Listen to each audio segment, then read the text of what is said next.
안녕하세요 친구들. 자, 오늘은 7단원의 2차 시가 시작이 되는 날이에요. 2차 시에서는 예시 자료를 통해서 제목 고쳐쓰기와 또 관련되지 않은 내용 삭제하기, 또 필요한 내용을 추가하는 활동을 해보고 글을 고쳐 써야 하는 경우를 이해해 볼 거예요.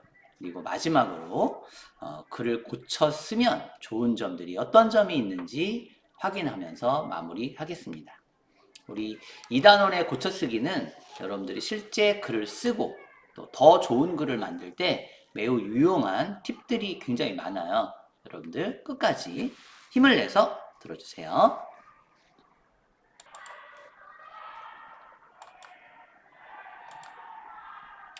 자, 먼저 글 고쳐쓰기를 한번 좀 더 자세히 알아볼 텐데, 우리 쓰레기가 되는 불량식품이라는 우리 글이 있었잖아요. 이 글을 가지고 한번 자세히 좀 알아볼 거예요. 먼저 제목에 좀 문제가 있어요.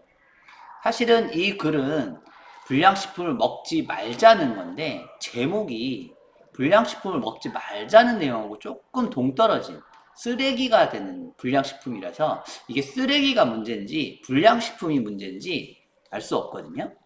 다음 두 번째는 불량식품을 먹고 나서 쓰레기 버리는 사람이 너무 많습니다. 그렇게 버린 쓰레기들이 우리 학교 주변을 더럽혀 보기에도 좋지 않고 악취가 납니다. 근데 이것도 마찬가지예요.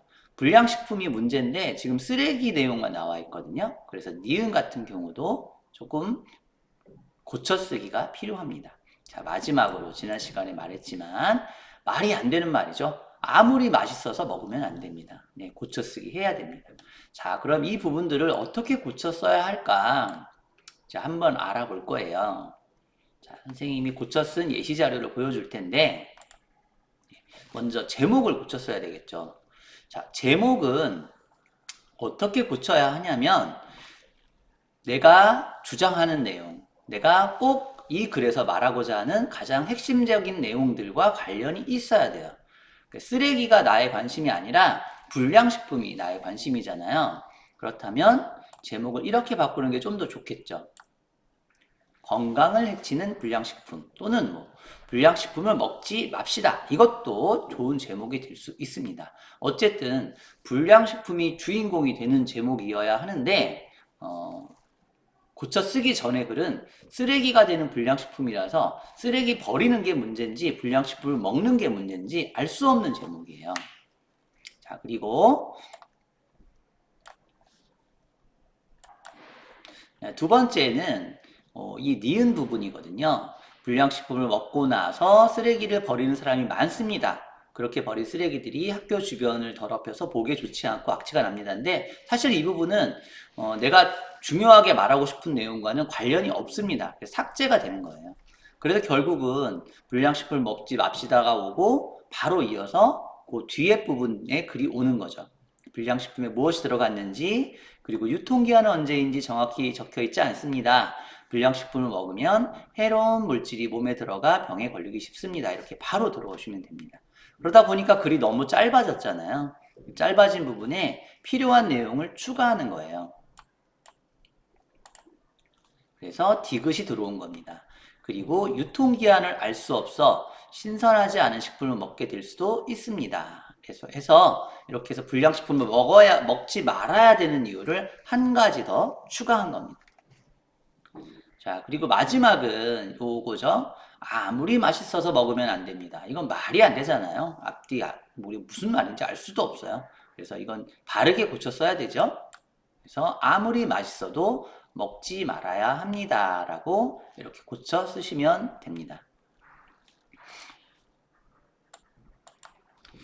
네, 그래서 이렇게 우리가 고쳐 쓰기를 바로 하면 되는데 이와 같이 위에 있는 글을 우리가 필요 없는 내용은 삭제하고 제목은 관련 있는 것으로 바꾸고 또 필요한 내용은 추가해서 아래와 같이 바꿔 쓴 거예요. 자, 이렇게 고쳐 쓰게 된 이유를 조금 더 자세히 하나씩 살펴본다면 제목을 바꿨던 이유는 주제가 잘 드러나는 제목이 아니었기 때문에 바꿔 쓴 겁니다. 더 좋은 제목이 있다는 거죠. 주제를 전달하는데 좀 더 효과적인 제목이 있다면 당연히 그 제목을 쓰는 게 맞겠죠. 그래서 주제가 잘 드러나는 제목이 아니어서 고쳐 쓴 거고요. 두 번째는 고쳐 쓴 까닭이 글의 주제와 관련 없는 내용이 있기 때문에 우리 어떻게 했죠? 바로 내용을 삭제를 했습니다. 필요 없는 내용은 지우는 게 맞습니다. 또 내용을 추가했는데 내용을 추가한 이유는 앞문장을 더 자세히 설명할 필요가 있기 때문에 추가가 되는 거예요. 물론 글이 또 너무 짧아도 문장 구성에 좀 어려움이 있잖아요. 그래서 적당한 글의 분량과 또 문장을 좀 더 자세히 설명하는 과정이 필요하기 때문에 이렇게 내용을 추가하게 되는 거죠. 마지막으로 문장을 호응에 맞게 고쳐 쓰기예요. 아무리 맛있어서 먹으면 안 됩니다. 사실 아무리라는 말은 아무리 뭐뭐 해도라는 말과 호응 관계가 오거든요. 그래서 그 호응을 만들어주기 위해서 아무리 맛있어도 먹지 말아야 합니다라고 수정을 한 거죠.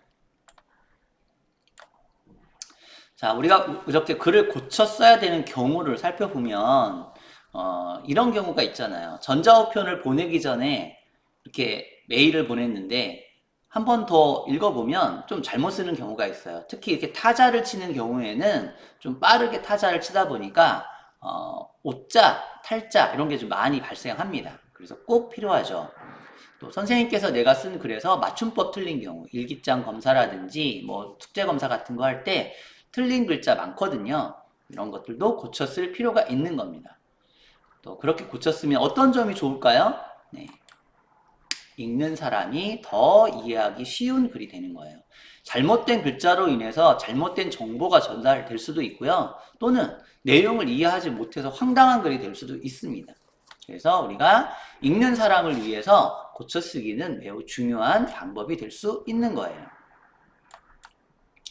자, 마지막으로 글을 고쳐쓰면 좋은 점은 뭘까 생각해보면 적절하지 않은 낱말이나 틀린 문장을 꼭 확인해야 되는데 이렇게 적절하지 않은 낱말이나 틀린 문장을 확인해서 고쳤으면 적절하지 않은 낱말이나 틀린 문장이 없을 때 사람들은 글을 더 쉽게 이해할 수가 있습니다. 틀린 글자가 있거나 또 엉뚱한 낱말이 들어오면 굉장히 좀 이해할 때 혼란스러울 수 있어요. 또 이런 것도 고민해 봐야 되는데 중심 생각과 관련 없는 부분이 있는지도 살펴봐야 돼요.